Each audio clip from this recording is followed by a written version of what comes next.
보겠습니다. 신약전서 요한복음 21장, 요한복음 21장 15절로부터 17절까지 있는 말씀, 신약전서 185쪽이 되겠습니다. 요한복음 21장 15절로 17절 우리 한 목소리로 읽었으면 좋겠습니다. 시작. 그들이 조반 먹은 후에 예수께서 시몬 베드로에게 이르시되 요한의 아들 시몬아 네가 이 사람들보다 나를 더 사랑하느냐 하시니 이르되 주님 그러하나이다. 내가 주님을 사랑하는 줄 주님께서 아시나이다. 이르시되 내 어린 양을 먹이라 하시고 또 두 번째 이르시되 요한의 아들 시몬아 네가 나를 사랑하느냐 하시니 이르되 주님 그러하나이다.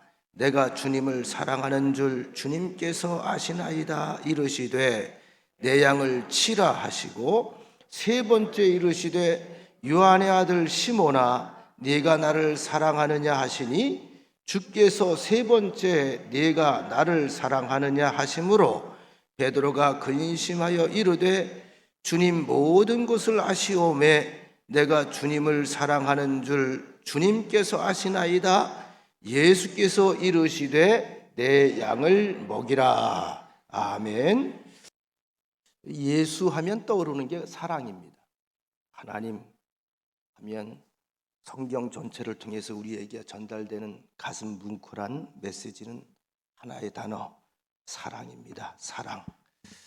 오늘 본문의 이야기는 우리가 너무나 잘 아는 내용이기도 합니다. 부활하신 예수님께서 사명과 본분을 다 망각한 채 두려움에 젖어서 옛 생활로 돌아가 있던 제자들을 일일이 찾아가셔서 부활하신 몸으로 다시 만나시고 그들의 삶의 현장에, 좌절의 현장에, 실망의 현장에, 두려움의 심령에 다시 새로운 성령의 불을 붙여주시는 그 장면이 오늘 본문 우리가 확인한 베드로와의 만남의 이야기가 되겠습니다. 오늘 우리가 이 아침에 주목하려고 하는 것은 예수님께서 부활하신 이후에 이 베드로에게 새로운 사명이 아닙니다. 이미 베드로에게 주어졌던 부여됐던 사명이었는데 베드로가 이 십자가 사건을 겪으면서 혼비백산해서 잊어버리고 그리고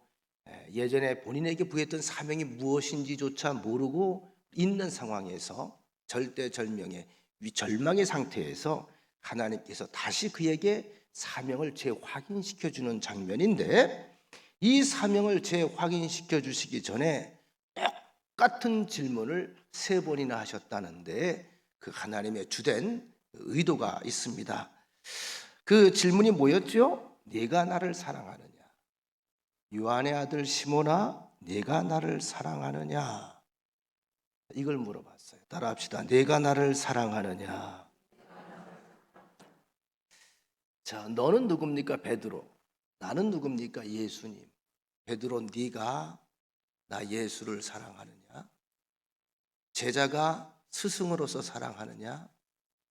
더 나가서 사람 대 사람으로 사랑하느냐? 조금 더 나가서 네가 죄인 된 인간으로 신이 된 나, 구속주 된 나, 그리스도가 된 나를 참으로 감사하며 사랑하느냐? 다시 말하면 예수님 당신 자신과 베드로 사이의 관계를 먼저 확인하시는 거예요. 관계. 이 관계. 나와 예수님은 어떤 관계인가? 우리가 궁금하잖아요. 내가 하나님을 부를 때 내가 하나님과 어떤 관계일까? 내가 예수님을 부를 때 내가 부르는 그 예수님은 나하고 어떤 사이인가? 근데 거꾸로 이 질문을 보면서 저는 이 생각을 가지게 됩니다. 내가 궁금해하는 것보다 하나님, 내가 궁금해하는 것보다 예수님이 더 궁금해하시는 거예요. 우리에게 묻습니다. 사랑하는 수희라, 네가 나를 사랑하느냐? 이 질문을 제게 던져진다면 나는 뭐라고 대답을 해야 할까? 예수님께서 무슨 대답을 듣길 원하실까? 이 생각을 하면서 관계를 확인하고 싶어 하시는구나. 내가 하나님과의 관계를 확인하고 싶어 하는 것 이상으로 하나님은 나와의 관계를 먼저 확인하고 싶어 하신다는 겁니다. 그리고 내가 주를 사랑합니다. 어떤 고백인지 모르겠어요. 베드로의 심정에서는 내 마음이 주님을 사랑하는 마음이 내 속에 있는 건 아시잖아요. 그래 지금까지 달려왔잖아요. 집도 버렸잖아요. 온전히 주님을 쫓았잖아요. 마지막 세 번째 질문에는 아마 이렇게 베드로가 물어집니다. 그래요 하나님, 그래요 주님, 죄송해요. 사랑한다고 말할 자격조차 저는 없겠지요. 왜? 부인했잖아요. 순환당하실 때 멀찌감치 떨어졌잖아요. 예수를 3번씩이나 모른다고 부인했잖아요. 필름처럼 떠올랐겠죠? 이 질문을 들으면서 베드로의 가슴속에 깊이 스며드는 묘한 느낌이 있었어요. 주님이 보셨구나. 그죠? 주님이 보셨구나. 내가 부인하는 걸 들으셨구나. 다 알고 계시는구나. 그래서 3번째 질문에 베드로가 대답을 못해요. 고개를 떨구고 이렇게 말을 합니다. 주님, 모든 걸 다 아시잖아요. 모든 걸 다 아시잖아요. 제가 그때 마음이 어땠는지, 내 본심이 아닌지, 원래 본심이 아니었다는 거 그것도 아시잖아요. 근데요, 한 가지는 분명해요. 저 아직도 주님 사랑해요. 주님께서 이 관계를 확인한 뒤에 비로소 말합니다. 내 양을 먹이라. 여러분, 부활하신 예수님께서 아무에게나 내 양을 먹이라고 말씀하지 않으셨습니다. 베드로를 찾아오셔서 사명을 맡겨주셨습니다. 왜일까요? 왜? 하필이면 베드로에게만 이 질문을 합니다. 베드로에게만 이 관계성을 확인합니다. 왜일까요? 우리가 볼 때요, 이스라엘 예수님의 12제자 가운데 가장 똑똑한 사람? 베드로? 아니에요. 가장 많이 배운 사람? 베드로? 아니에요. 가장 진지하고 신중한 사람? 베드로? 아니에요. 가장 말을 잘하는 사람? 베드로? 아니에요. 베드로가 내밀 만한 게 별로 없어요. 추측해보건대 힘 하나는 좋았을 것 같아요. 어릴 때부터 어부였으니까 힘이 세야 그물질할 거 아니에요. 또 한 가지 우직함도 있었어요. 그러나 그는 다혈질이었어요. 무슨 말씀을 드리고자 하냐면 예수님이 뽑았던 12제자 가운데 베드로보다 못한 제자는 없었다는 거지요. 객관적인 평가로. 그런데 베드로에게 내 양을 먹이라. 최고의 사명이죠. 그 사명을 맡겨주셨다. 그러면 왜? 베드로가 그 일을 감당할 만하기 때문이 아니었을까? 그러니까 다시 말하면 우리가 보는 세상 사람들에 대한 평가하고 하나님이 사명을 맡길 때 그 사람을 보는 평가는 다를 수 있다는 거예요. 우리가 이걸 인정을 해야 돼요. 인정을 해야 돼요. 제가 3일 전에 중앙연회가 이천중앙교회에서 20일에 중앙연회가 있었는데 성역 30주년 이제 감사패를 제가 이번에 받았습니다. 아마 저를 포함해서 한 12명 정도가 받게 되는데 갑자기 조금 생각이 좀 진지해지더라고요. 별거 남들 다 받는 거니까 그런가 보다. 30년 뭐 길다면 길고 짧다면 짧겠죠. 목회 외길만 걸어왔는데 과연 목회가 뭐지? 이 30년이 나는 목회를 하면서 과연 행복해하며 목회를 했나? 지금까지는 잘 걸어왔나? 그럼 앞으로 남은 목회 일정이 무엇을 향해 달려가야 후회하지 않을까? 뭐 몇 가지 좀 질문들이 스스로 던져지더라고요. 그러면서 말씀 중에 떠오르는 장면이 오늘 본문의 모습이었습니다. 예수님 만나서 그저 예수님이 좋아서 그분에게 이끌려서 정신없이 젊은 세월을 따라다니면서 수발을 들다가 전혀 내가 생각하지 않고 의도하지 않았던 일들을 겪어요. 이게 십자가 사건 아닙니까? 이건 내 계산에 없던 거예요. 뭔가 점점 커갈 줄 알고 점점 올라갈 줄 알고 점점 출세할 줄 알고 무언가 큰 영향력이 있는 그런 나라가 내 눈앞에 보여질 줄 알았어요. 그러면 그 일 가운데 나도 하나의 역할을 감당할 수 있겠다. 우리 선생님은 대단한 분이다. 이전에 선지자들이 못했던 일들을 지금 이루고 계시는구나.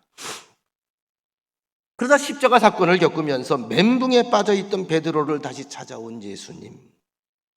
그리고 네가 나를 사랑하느냐? 이 질문과 대화 속에서 벌어지는 새로운 삶의 변화. 이 베드로에게 무엇을? 사람 낚는 어부로 그를 불렀잖아요. 애초에 부를 때 너는 앞으로 사람 낚는 어부가 되게 하리라. 이게 바로 목자의 삶이거든요.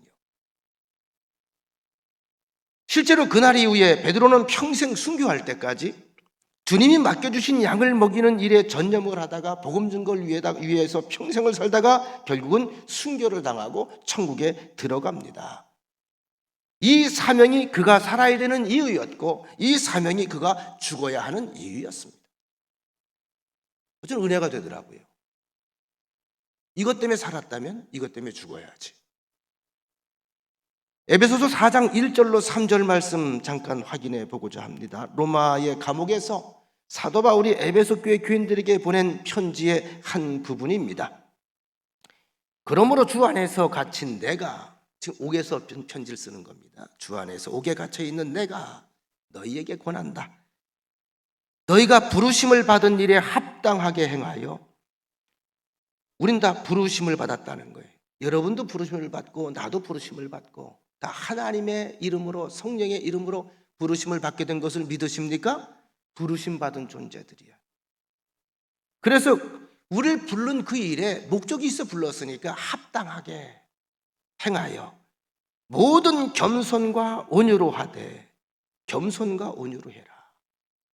오래 참음으로 사랑 가운데서 서로 용납하고 평안에 매는 줄로 성령이 하나 되게 하신 것을 힘써 지키라. 여러분, 하나님이 날 부르셨어요. 나는 귀한 존재입니까? 천한 존재입니까? 귀한 존재죠. 귀한 일에 불렀으면 귀하게 쓰임 받는 거예요. 그렇잖아요? 귀한 일에 쓰임 받는 사람이 귀한 인생이에요. 하나님이 우리를 귀한 일에 쓰시려고 귀한 사람으로 불러주신 것을 믿으시기를 바랍니다. 이걸 알고 그 다음에 기억해야 될 것이 뭐냐면, 동시에 나 말고 다른 누군가도, 내 옆에 있는 내 교우들도 동일하게 귀한 분으로 부름을 받았다. 서로 그래서 하나가 되라. 어제 우리 여선교회에서 간만에 한 2년 만에 청소한 것 같죠? 이제 교회 식당이 자유로운 그날, 식사할 그날을 기대하면서 대청소를 어제 아주 오전 일찍부터 종일 했습니다. 아주 힘들게 했는데 즐겁게 했어요. 저는 굉장히 행복하더라고요. 간만에 여성견들이 모여서 떠들고 막 하니까 아유, 천국에 온 것 같아요. 야, 코로나 이전에 늘 그랬는데 막 생기가 있는 거예요, 막 그냥.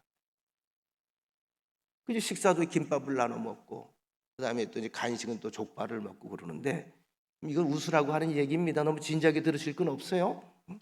잠깐 앉아서 이제 족발을 2개를 놓고 먹는데 파가 둘러 딱 나눠지더라고. 코로나 이전에는 없던 파인데 코로나 이후에 생긴 파. 한쪽은 확진파, 한쪽은 비확진파. 비확진파는 비확진파끼리 모여 굉장히 마스크 신경을 많이 쓰더라고요. 여러분 아시는 것은 저는 확진파로 들어갑니다. 확진파가 됐어요. 확진파 사회에 가서 밥을 먹는데 확진파는 마스크를 신경을 안 써요. 너무 행복하다는 거야. 근데 언뜻 떠오르길, 교회가 파가 나뉘면 안 되겠구나. 여러분, 확진파도 우리 교인이고 비확진파도 우리 교인입니다. 서로 사랑하시기를 축원합니다. 그래서 하나님께 내가 부름받은 것처럼 너희도 역시 모두 부름받은 자녀들이니까 서로 높여라, 서로 존중해라, 서로 아껴라, 좀 기다려주고 참아줘라, 용납해라, 그리고 하나 되어서 흩어지지 않게 하라. 우리 옛 속담에 그런 말이 있죠. 10손가락 깨물어서 안 아픈 손가락이 있다 없다? 없다. 깨물어 보실래요? 어디가 안 아프고 어디가 아픈지? 자, 이것이요. 왜 이야기하냐 하면 우리가 볼 땐 사람이 별 볼 일 없고 우리가 볼 땐 사람이 좀 시원찮아 보이고요. 그래도요. 다 주님의 손가락이라는 이야기를 하고 있는 거예요. 주님은 아파하신다는 거예요. 이 마음을 너희들 좀 알아줬으면 좋겠다. 이스라엘 국회는 1952년 오래전 일이죠. 세계적인 물리학자, 아마 공부를 하지 않은 분들도 어서 들어봤을 거예요. 아인슈타인이라는 사람. 세계적인, 정말 몇 세기에 나올까 말까 그런 물리학자, 천재 아닙니까? 이 사람이 유태인이거든요. 이 아인슈타인을 2대 이스라엘 대통령으로 추대를 합니다. 이 소식을 접한 이 아인슈타인이 오케이 했을까요? 노 했을까요? 노 했습니다. 근데 노한 이유가 있어요. 대통령을 하고 싶어 하는 인물, 대통령을 할 만한 인물은 많이 있지만 이 물리학을 가르칠 만한 학자는 나밖에 없습니다. 이 자리는 누가 대신할 수가 없습니다. 그리고 또 한 가지, 저는 자연의 이치에 대해서는 조금 알고 있을 뿐이지 사람들에 대해서는 내가 잘 모릅니다. 내 분야가 아닙니다. 그래서 저는 그 일을 맡을 수가 없습니다. 어쩌면 아인슈타인이 2대 이스라엘 대통령이 되었다면 그의 모든 명예가 다 망가져 버렸다. 그렇게 생각을 합니다. 자기 자리가 거기라는 거예요. 거기에 덧붙인다면 그가 한 말이 있습니다. 이 자리는 하나님이 내게 정해주신 자리입니다. 이 요셉의 고백 아닙니까? 그런가 하면 이스라엘의 초대 수상이었던 다비드 벤그리온이라고 하는 분도 어느 날 갑자기 수상직을 사임했습니다. 많은 사람들이 참아주길 바랬습니다. 좀 더 해주시길 바랬습니다. 존경받는 사람이었습니다. 그런데 굳이 그만두겠다는 거예요. 왜 굳이 그만두려고 합니까? 이때 그가 말하기를 키부츠 농장에서 일할 일꾼이 부족하답니다. 수상은 내가 아닌 누구라도 할 수 있습니다. 땅콩 농사는 아무나 하는 게 아닙니다. 땅콩은 내가 전문가입니다. 땅콩 농사 잘 져야 이 나라가 경제가 일어납니다. 그리고 들어가는 거예요. 참 이 나라 국회를 보면서 좀 부러운 부분이기도 합니다. 이런 분들이 많아져야 되거든요. 여러분, 이 세상에서 가장 귀한 사명이 무엇일까요? 베드로를 보세요. 지금 주님께서 그에게 내 양을 먹이라. 이 사명은 지금 다시 주어진 새로운 사명이 아닙니다. 이미 베드로를 처음 부르실 때 제가 말씀드린 것처럼 너희는 이제 사람을 물고기를 잡는 어부가 아니라 사람을 낚는 어부가 되게 하리라. 이미 사명이 부여된 겁니다. 그런데 베드로가 그만 잊어버린 거죠. 마태복음 16장 16절을 보면 유명한 고백이 나옵니다. 베드로가 예수님에게 대답한 내용. 자, 예수님께서 먼저 제자들에게 묻죠. 얘들아, 내 선생님, 다른 사람들이 나를 뭐라고 부르더냐? 예, 선지자라고 부릅니다. 모세라고도 부릅니다. 엘리야라고도 부릅니다. 그래? 그건 그렇다 치고 너희는 나를 누구라고 하느냐? 이렇게 질문하죠. 너희는 나를 누구라고 하느냐? 똑같은 질문입니다. 네가 나를 사랑하느냐? 너는 나를 누구라고 하느냐? 사실 주님께서 듣고 싶은 것은 세상에서 말하는 하나님이 아니고 세상 모든 사람들이 말하는 예수가 아니고 내가 말하는 예수의 고백을 듣기 원하는 거예요. 이게 신앙 고백입니다. 나는 주를 뭐라고 하느냐? 이때에 이 베드로가 주는 그리스도시요 살아계신 하나님의 아들이십니다. 주는 그리스도시요 살아계신 하나님의 아들이십니다.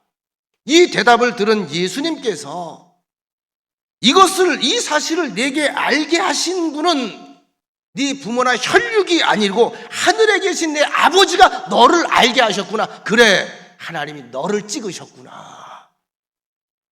그리고 그 위에 교회를 세우시겠다고 말씀하시면서 반석이라는 이름을 지어주셨지요. 여러분 각자의 자리가 지금 다 있어요. 전 코로나 참 고맙게 생각을 해요. 코로나 때문에 우리 교인들을 더 사랑하게 됐어요. 소중하지 않은 사람이 없는 거예요. 잘 견뎌만다오. 너무 오랫동안 못 봤잖아요. 식사도 못 했잖아요. 같이 어울리지도 못했잖아요. 그러니까 갑자기 사람이 있을 때는 몰라요. 그 자리가 비어보니까 그 사람이 보고 싶고 그 자리가 비어보니까 그 사람이 소중한 거예요. 옆 사람과 인사합시다. 당신은 참 소중한 사람입니다. 근데 여러분, 이 소중하다고 하는 게요, 자기 자리를 잘 지킬 때 사람은 가장 소중해지는 거예요. 재밌는 영어가 있더라고요. Dirty is out of the place, 이런 영어가 있는데요, 제목이 뜻이 뭐냐 하면 더럽다고 하는 것, 더티가 더럽다는 뜻 아닙니까? 더티 플레이, 더러운 플레이, 더럽다고 하는 것은 자기 자리를 떠나는 것이다. 자기 자리에서 벗어나는 것이다. 여러분, 우리가 죄할 때 죄를 하마르티아, 히브리어로 하마르티아, 뭐라 그랬죠? 죄의 뜻이 어긋났다, 빗나갔다, 자리에서 벗어났다, 이게 죄예요. 하나님께서 나를 애초에 창조하신 본분의 자리, 그 위치에서 벗어나서 인간의 욕심이나 탐심이나 아니면 마귀의 유혹에 이끌려서 자꾸 그 자리를 이탈하는 거, 이걸 죄라고 말하는 겁니다. 참 영어가 재미있어요. 더러움, 더티란 뭐다? 자기의 자리를 이탈하는 것이다. 죄예요. 쉽게 예를 드릴게요. 자, 우리 학원사님네 집에 가보면 그 밑에 연못이 있어요. 제가 신방 가면 그 연못을 뱅뱅 돌면서 물고기를 확인하고 싶어하는, 그 잉어들이 거기서 유유히 쫙 다니면 그렇게 멋있고 근사할 수가 없어요. 참 아름답고 멋있어요. 보기만 해도 행복이 와요. 그런데 그 행복하고 우아한 그 고기가 내 침대 위에 떡 누워있다. 우아합니까? 더럽습니까? 더럽죠? 왜? 그 물고기는 거기 있어야 우아한 거예요. 물고기가 바뀐 건 없어요. 물고기의 본질은 그대로예요. 그 물고기는 아름다워요. 근데 그 자리를 벗어나서 침대 위에 올라와 있으면 이놈은 더러운 놈이 되는 거예요. 이제 완연한 봄입니다. 이맘때면 주변 논밭에서 농부들의 땀 흘리기가 한참입니다. 트랙터 작업도 하고, 그죠? 논도 갈아엎고 밭도 갈아엎고. 그래서 거기에 보면 흙이 있고, 그다음에 물이 있고, 그다음에 거름이 같이 뒤섞여서 이제 서로 간에 잘 조화를 이루지요. 새로운 수확을 위해서 잘 준비된 경지를 보면 마음이 흐뭇해져요. 어느 순간부턴가 저는 도심지를 꿈꾸다가 어느 순간부턴가 이제 이 광경을 보면서 나는 천상촌놈이구나, 내가 흐뭇해지는 거예요. 물이 쫙 있으면, 우리 귀인들의 눈에 물이 딱 들어가 있으면 흐뭇해져요. 그렇게 행복해요. 넉넉함이 있어요. 한 해가 또 허락됐구나. 그런데 그 논밭에서는 꼭 필요한 흙이라든지 거름이 우리 방바닥에 흩어져 있다면 어떻게 흐뭇할까요? 더러울까요? 더럽죠. 씻어내야 되겠죠. 마찬가지예요.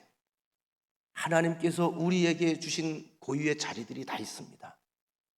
은사가 많던 적던, 그것이 화려해 보이든 초라해 보이든 전혀 중요하지 않습니다. 하나님께서 내게 부여하신 자리, 이 시대에 우리 교회에게 또한 부여하신 사명이 있어요.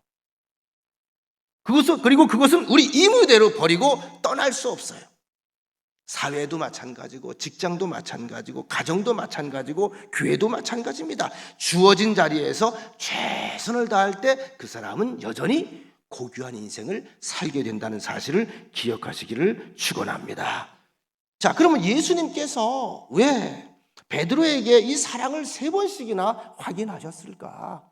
저는 이 질문이 오늘 이 주님께서 저에게 주시는 질문이라고 그렇게 받아들였습니다. 네가 나를 사랑하느냐? 2번씩이나 주님을 사랑했다고 당당하게 말했던 베드로가 왜 3번째는 사랑한다는 말을 참 하지 못하고 주님은 모든 것을 아십니다 라고 대답을 했을까?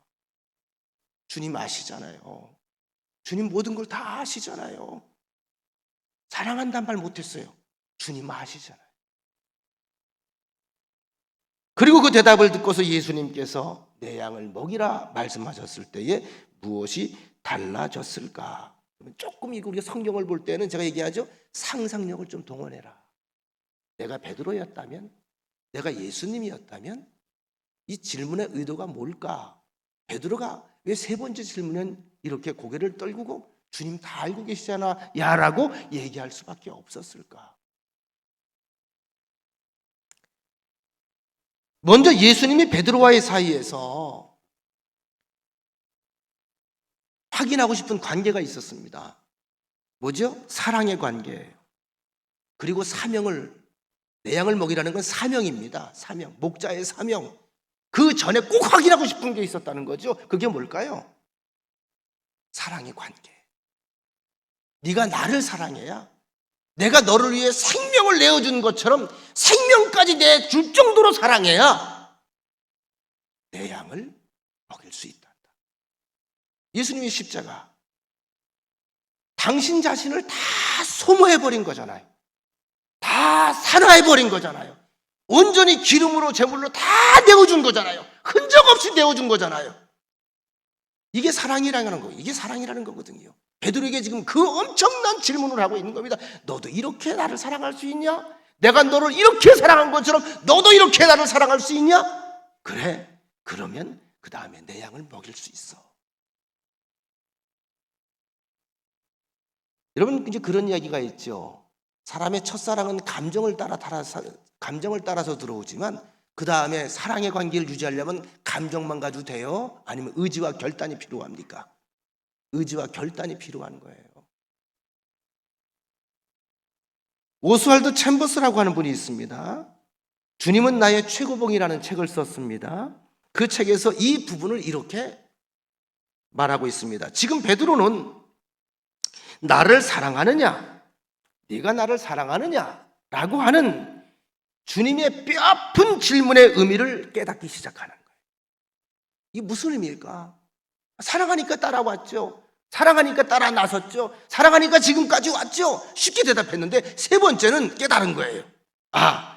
이 사랑한다고 하는 의미는 예수님의 십자가에 매달려 죽는 것 같이 거기까지 사랑해야 되는 게 사랑이구나. 지금 부활하신 주님이 묻는 거잖아요. 모든 걸 다 보여주셨잖아요. 다시 말하면 너 인생을 다 소모시킬 수 있냐? 사랑이라고 하는 이름 아래 널 다 네가 부숴줘도 마땅히 그 길을 걸어갈 수 있냐? 얼마나 나를 사랑하는지를 고백하지 말고 얼마나 많은 놀라운 계시를 받았는지 말하지 말고 그저 나의 양을 먹이라. 먹이는데 어떻게 해라? 네 몸을 다 내어주기까지 먹여라. 이런 의미입니다. 이 말씀을 준비하면서 가만히 혼자 웃었습니다. 주님이 양들이 많이 있었을 거 아니에요. 당신을 목자, 그다음에 우리를 양으로 비교했으니까. 우리가 볼 때 양 하면은 여러분 보통 보면 한 목자가 잃은 양을 찾아서 어깨에다가 척 메고 오는 뭐 그런 그림들 옛날에 봤죠? 그 양 보면 어떻게 해요? 털에서 윤기가 나요. 윤기가. 은빛 색깔이 쫙 나면서 아주 그렇게 이쁘고 귀여울 수가 없어요.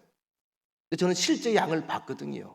내몽고에 가서도 봤고요. 중국 가서도 봤어요. 양떼를 보니까요. 그지그지 상그지예요. 털이 이만큼 있는데 똥이 다 엉겨 붙어가지고요. 이건 완전히요. 우리가 생각하는 그 아름다운 양의 이미지가 아니야. 그러면 주님의 양들 중에는 엄청나게 웃긴 양도 있었을 거고 아주 지독하게 말 안 듣는 양도 있었을 것이고 아주 정말 더러운 양도 있을 것이고 이상한 양도 있을 것이고 눈앞에 뜨기만 하면 머리로 들이받는 놈도 있을 것이고 그리고 꼭 가라는 길 안 가고 꼭 딴 데로 새는 놈도 있었을 거란 말이에요. 모세가 바로 그 길을 걸어가면서 지쳤잖아요. 남 얘기하는 것 같지 않아요, 제가? 그 양이 누구야? 거봐. 보니까 다 눈빛이 다른 양. 난 아닌 거야, 그죠? 다 내 맘에 들면 얼마나 좋겠어요. 다 고분고분하면 얼마나 좋겠어요.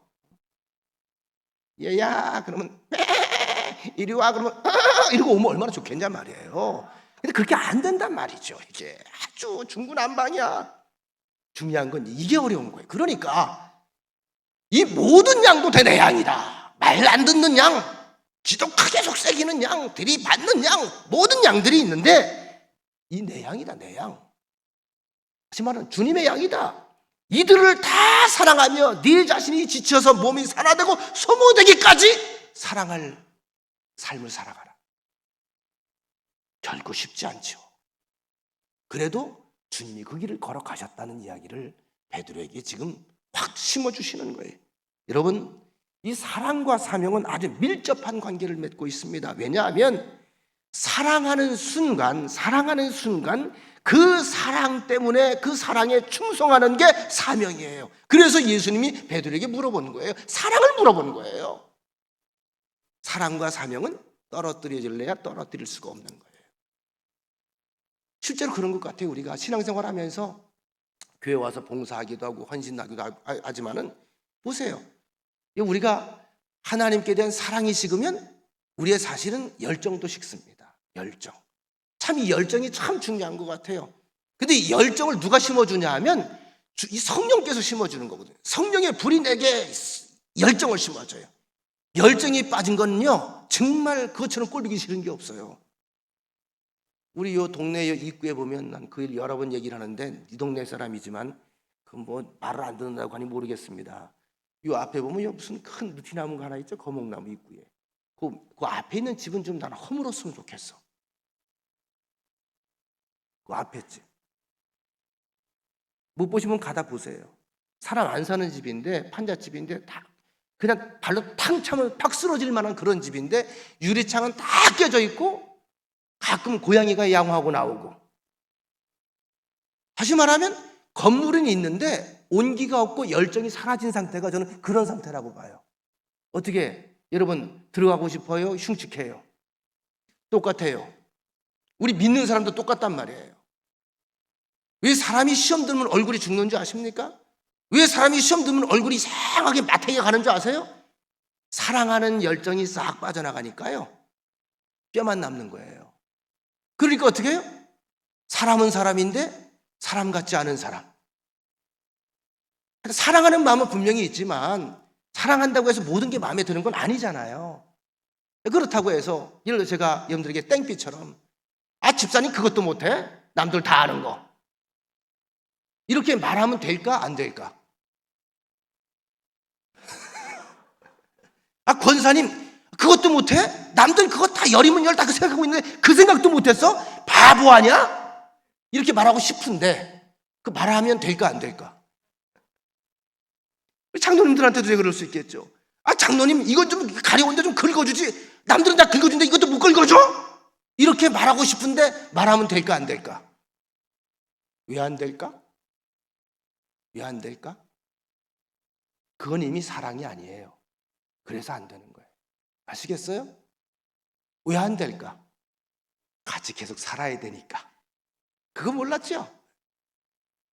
안 볼 사이 같으면 상관이 없어요. 근데 같이 살아야 돼요. 그러니까 어떻게 해요? 넘어가야 되는 거예요. 이게 이제 사랑의 지혜야. 제가 이 말씀 드릴까요? 예수님께서 우리를 보면서 만약에 제가 가진 이 심정 가지고 날 봤다면 나와 같이 계속 걸어가셨겠어요? 벌써 우리는 갈라섰겠어요? 벌써 갈라졌죠. 주님께서 왜 하고 싶은 얘기를 내게 다 하고 하는, 여러분 예수님께서 내게 하고 싶은 얘기 다 한다고 생각하세요? 아니에요. 하고 싶은 얘기 못하는 게 더 많을 거예요. 왜? 하나밖에 없죠. 날 사랑하기 때문에. 나와 함께 끝까지 가기 위해서. 그러니까 어떻게? 말하지 않는 것이 그 사람에 대해서 포기했다는 이야기입니까? 아니면 더 기다려준다는 이야기일까요? 그렇죠. 더 기다려주신다는 이야기. 어느 날 무릎을 칠 때가 있잖아요. 종종 그런 얘기 하잖아요. 내가 아버지가 된 뒤에야 아버지가 보이더라. 내가 할아버지가 된 뒤에야 저 지금 할아버지. 우리 그 할아버지 옛날에 얘기했던 게 이제 다시 올라와요. 머릿속에. 그때 이런 마음으로 하셨구나. 이렇게 사람이 철드는 게 어렵지 않습니까? 여러분, 이 사랑하고 아껴주는 것도요, 이 동기가 참 중요한 거예요. 제가 예전에 아주 오래전에 전사 생활을 할 때에 거기 이제 관리 집사님이 있었어요. 양반이 이름이 아마 곽 씨였던 것 같은데 아주 신실하고 열심히 하는 그 집사님이 계셨는데 이분이 아주 사람 못지않게 사랑을 주는 그 개가 있었어. 개.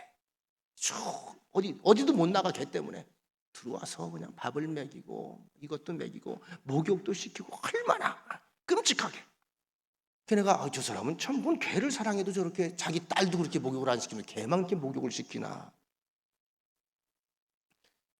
근데 나중에 물어봤죠. 집사님, 저 개는 뭐 이렇게 이뻐요? 아유, 그럼요. 저는 개가 제일 소중해요. 개 이름이 뭔데요? 수육이요. 그 옆에 있는 개는요? 전골이요. 수육과 전골이래. 그날 여름에 그 개가 없어지더라고. 그 다음에 강아지를 또 이제 데려왔어요. 이번엔 3마리야. 얘들은 개가 이름이 뭐예요? 초복이, 중복이, 말복이요.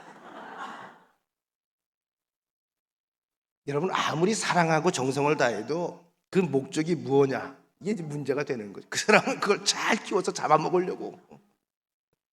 그건 사랑이라고 말할 수 있을까? 아이고 참. 여러분, 얼마 전 돌아가신 고 이어령 박사님의 이제 어록 중에 하나인데요. 그분이 이제 글을 쓴 글 가운데 보면 아주 어록이 참 많아요. 이런 말이 있습니다. 백미러는, 우리가 운전할 때 백미러 보잖아요. 백미러. 백미러는 전전하기 위해 가끔 보는 거울입니다. 전 그 말, 그 짧은 이야기거든요. 실제로 그래요. 그러니까 이게 지성인들은요, 우리 흔하게 보고 지나가는데 그걸 생각을 하는 거예요. 아, 백밀러는 앞으로 차가 가기 위해서 가끔 보는 거울입니다. 왜? 뒤를 봐야 그 다음에 내가 여러 가지 예방을 할 수 있으니까. 이야기는 과거는 가끔 앞으로 잘 가기 위해 가끔 참고할 필요가 있다는 거죠. 역사는 과거입니다. 역사를 우리가 망각하면 안 돼요. 역사를 잊어서는 안 돼요. 그러나 거기에 얽매이면 안 돼요. 전 이 나라 한일 관계도 마찬가지라고 봐요. 그건 잠깐 보는 거예요. 다시는 그 길을 다시는 그런 길을, 다시는 그런 일들을 겪으면 안 돼요. 그러나 잠깐 보고 앞을 가야 돼요. 근데 자꾸 과거의 백미러만 들여다보면서 앞으로 가려고 하면 대형 사고가 벌어지는 거예요. 과감하게 떨어버려야 돼요. 코로나 이전, 죄송합니다. 코로나라 그러면 꼰대라고 그랬는데 코로나 이전 자꾸 여러분 밀어내세요. 밀어내고 앞을 향해서 나아가는 여러분 되시기를 축원합니다. 이문열 씨는 요속이라고 하는 책에서 과거는 이제가 아니니 따지지 말고, 과거를 따지지 말아라. 지금은 원인이 과거에 있으니 탓하지 말아라. 그냥 받아들여라. 그리고 계속해서 과거를 거울 삼아, 지금의 현실을 거울 삼아 앞을 향하여 나아가라. 단 위를 바라보라. 여러분 잘 아실 겁니다. 미국에서 토크쇼 여왕으로 불렸던 사람 가운데 오프라 윈프리라고 하는 분이 있죠. 오프라 윈프리. 이렇게 인물이 좋은 인물은 아니에요. 뭐 등치도 저보다 더 나갈 거예요. 한 100kg 이상 나가는 것처럼. 그냥 흑인인데. 이 사람이 지금도 아직까지도 미국의 세계를 움직일 수 있는 백인 가운데 꼽히는 사람이 이 사람입니다. 이 사람의 이 과거를 제가 잠깐 여러분에게 소개한 적이 있는데, 작은 시골 마을에서 사생아로 태어나서 사생아, 아버지가 누군지 몰라요. 엄마가 누군가를 만나서 그냥 아이를 낳은 거예요. 날 때부터 사생아. 어린 시절에 엄한 할아버지와 할머니 슬하에서 자랍니다. 그녀의 엄마는 파출부 일을 했습니다. 그리고 이 오프라 윈프리가 9살 때 자기의 삼촌한테 처음 성폭행을 당합니다. 이게 아버지가 없으니까 보호를 못 받는 거죠. 몇 명의 친척들, 주변인들에게 계속 이어서 연쇄 성폭행을 당합니다. 9살 때예요. 9살 때. 14살에 아이를 낳았어요. 그래서 14살에. 자기하고는 전혀 상관이 없는 거죠. 자기 의도하고는. 이 아이가 몇 개월 만에 죽었는데 이게 너무 괴롭고 혼란스럽겠죠. 마약을 했고 그러다 보니까 많이 먹게 되고 비만으로 나중엔 너무나 고통을 내게 숨까지 쉬기가 어려워지는 거예요. 이 사람을 변화시킨 게 누군지 아세요? 주일학교 교사입니다. 성경을 읽어주고 희망을 주고 책을 사주고 용기를 주고 그 속에 신앙의 씨가 떨어지기 시작을 합니다. 생각을 고쳐먹습니다. 삶의 방향이 바뀝니다. 나는 하나님께서 소중하게 여기는 존재구나. 내가 이 땅에 온 것은 엄마가 잘못 살아서 어쩌다가 억지로 나온 사생아, 버려진 존재가 아니라 하나님이 점지해놓은 그런 목적이구나. 자기 삶이 소중해지잖아요. 헛되로 보내지 않습니다. 열심히 공부합니다. 열심히 찬양합니다. 열심히 기도합니다. 이 악조건을 극복하고 미국을 움직이는 가장 영향력 있는 100명 중에 1위로 선정이 되기도 했는데 1위까지 올라갔었어요. 자, 이 사람이요, 가지고 있는 그 돈이 지금 하포 엔터테인먼트 그룹의 대표인데요. 우리나라 돈으로 얘기하면 한 1조가 넘어요. 우리 교인들은 안 놀래니까 그럴 줄 알고. 이렇게 된 그녀의 힘의 원동력은 가난과 아픔을 자신에게 준 하나님의 사명으로 받아들일 수 있었기 때문이라고 본인은 고백을 합니다.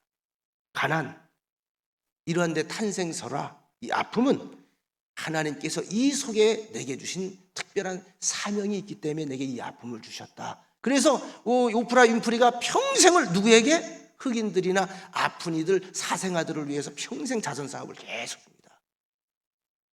내가 아프니까 그들의 아픔이 보이는 거거든요.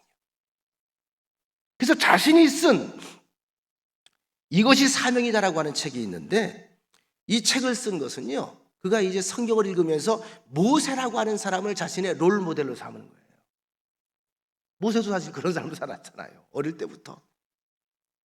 네 가지 사명을 말합니다. 첫째, 남보다 내가 더 가졌다는 것은 축복이 아니라 사명이다. 내가 더 많이 가졌다.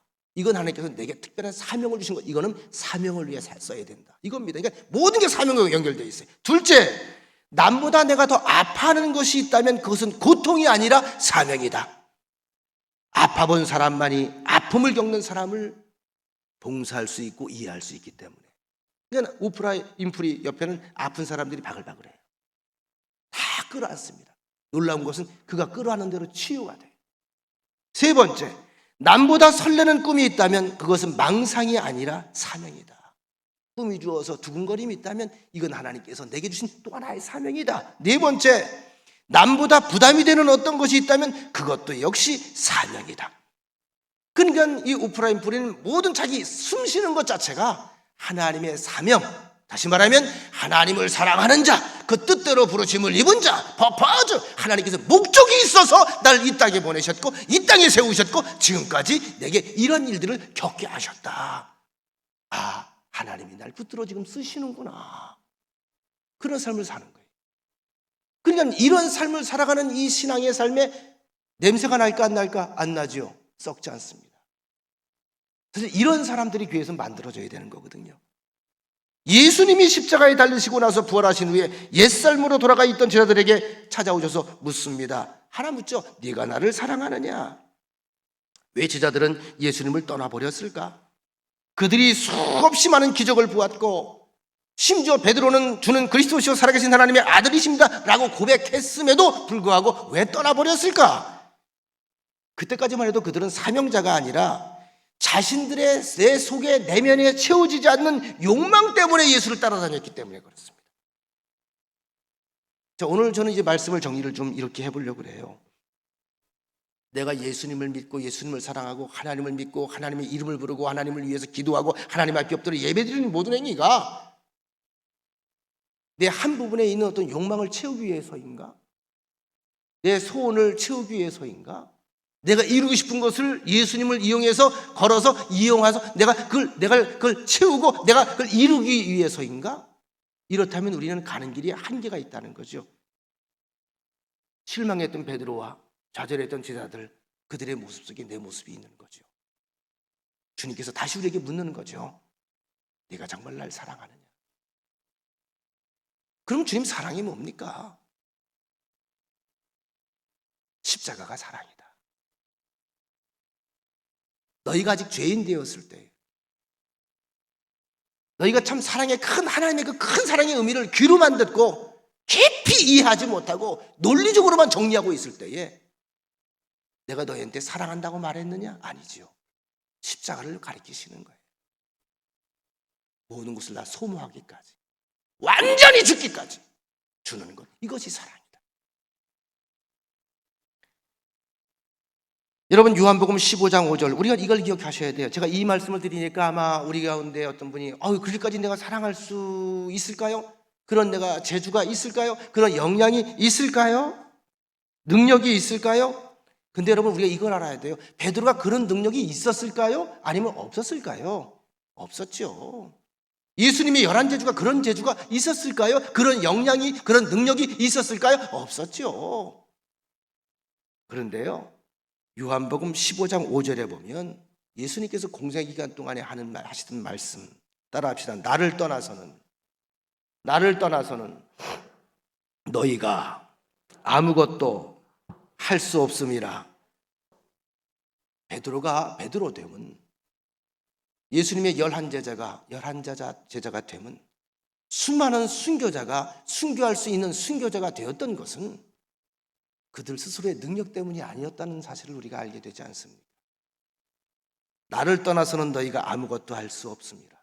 얘기는 뭐죠? 거꾸로 역설적으로 해석을 하면 주님과 함께라면 뭐든지 할 수 있다는 뜻이 되는 거예요. 그럼 베드로가 순교당한 것이 그의 능력으로 했을까요? 아니죠. 주님이 그와 함께 하신 겁니다. 성령이 그와 함께 하신 겁니다.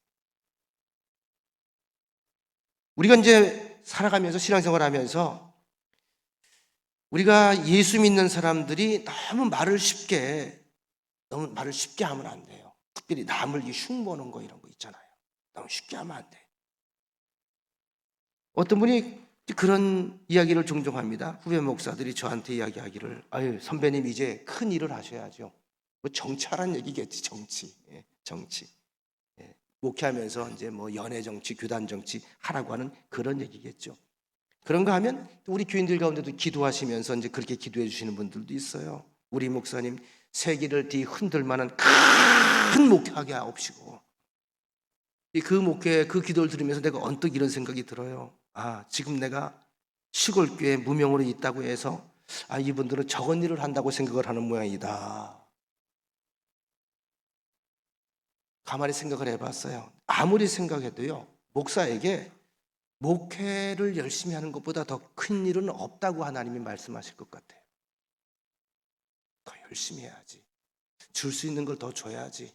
내 몸을 더 소모해야지. 내 속에 있는 모든 것들을 다 흘려야지. 우리가 하나님께서 기뻐하는 최고의 사명자가 되는 것이 무엇일까? 지금 우리에게 주신 일, 지금 우리가 속한 곳에서 하나님이 가장 기뻐하시는 일이 무엇인지를 아는 거. 그죠? 그걸 아는 거예요. 하나님이 뭘 기뻐하실까? 하나님께서 우리를 믿으시고 내 양을 먹이라. 이 말씀을 들으면 우린 사실은 더할 수 없는 귀한 영광의 자리에 앉게 되는 겁니다. 정말 놀라운 일은 온 인류의 최고가 되신 그분을 사랑하면 우리에게 주어진 하나님께서 우리에게 부여하신 최고의 사명이 우리 삶 속에서 살아난다는 거 기억하십시오. 다시 한번 말씀드립니다. 여러분들은 하나님의 10손가락, 소중하지 않은 존재가 하나도 없습니다. 다 사명이 있습니다. 그 사명은 이루기 위해서 하나님께서 확인하고 싶은 이야기가 하나 있다고 그랬죠. 얘야, 네가 나를 사랑하느냐. 기도하겠습니다.